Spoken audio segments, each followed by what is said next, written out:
So this spring, about March, I came in. Bees were coming in here and taking all of the, they were robbing the hive is what they were actually doing. So I just totally dismantled the whole hive and started, just let them have the wax, or the honey. So all that's left is wax. There's still a few bees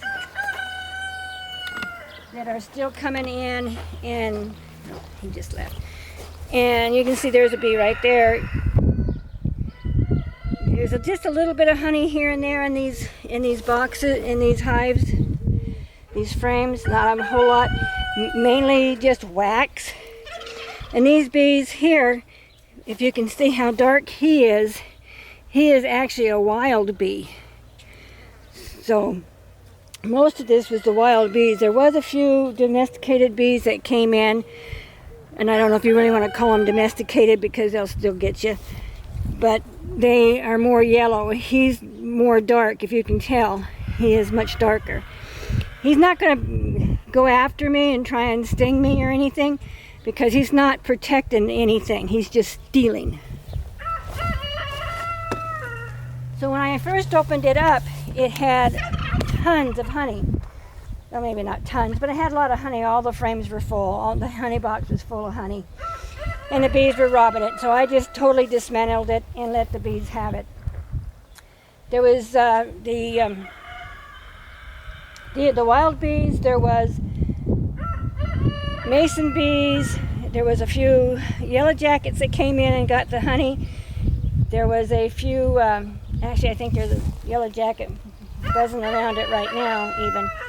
And there's some flies on it right now, taking the honey. Mice have come in and ate some of the, have eaten some of the wax. So all of this is going to have to be all cleaned up so I can put it all back together.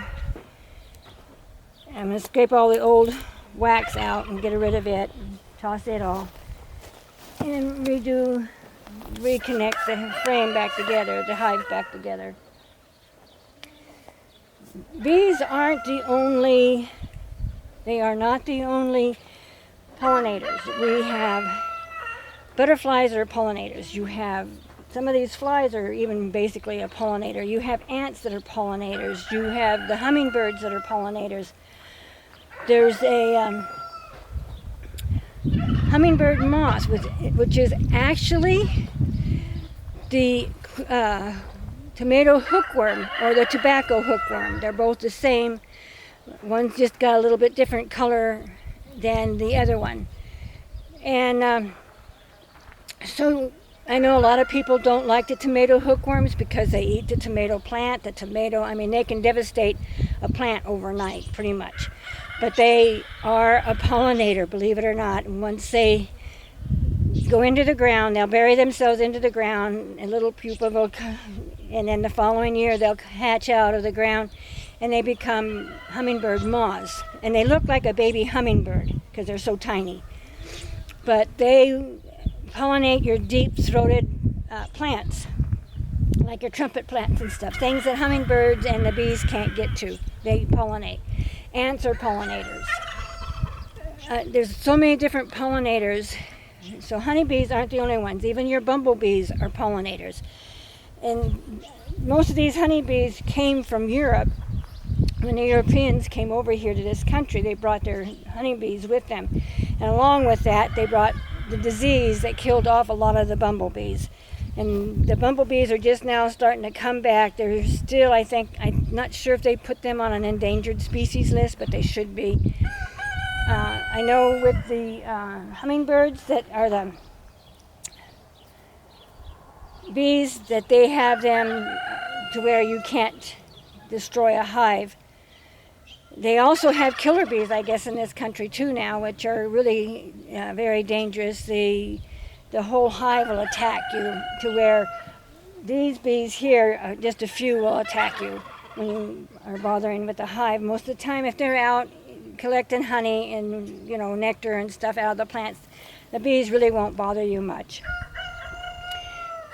If you're allergic to bees, my advice is not have them. Just don't have them. Just have somebody else take care of them instead of you. I have a daughter that's very allergic to bee stings. So she doesn't come out to this part of the property. She stays up at the house. And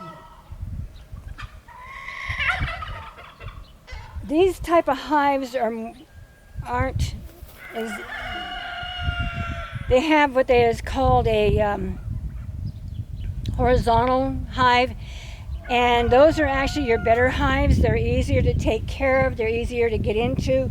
Instead of having to remove the honey box off of your brood box,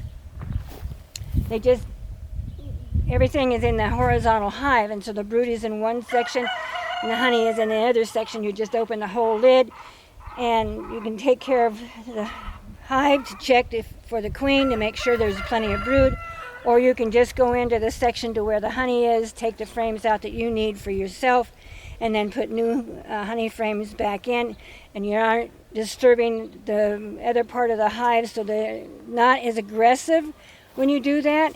So actually these here are more or less obsolete, but when you are a beekeeper and you have like 100 hives that you take out to people that have seed crops or alfalfa hay, or they're making different, just want different pollinating, these are probably the easiest way to go for the beekeeper because they're easier to transport. The horizontal hives, they stand up pretty high off of the ground, so they aren't as easy to transport from place to place. So have a good day, and thanks for coming to our channel. Please subscribe and push the notification button so the next time that we make a video, it will let you know. Give a like, give a comment, good or bad, I don't care. One of my boys makes a lot of comments on my YouTube channel trying to keep his mom straight to where she will do better. But anyway, please subscribe.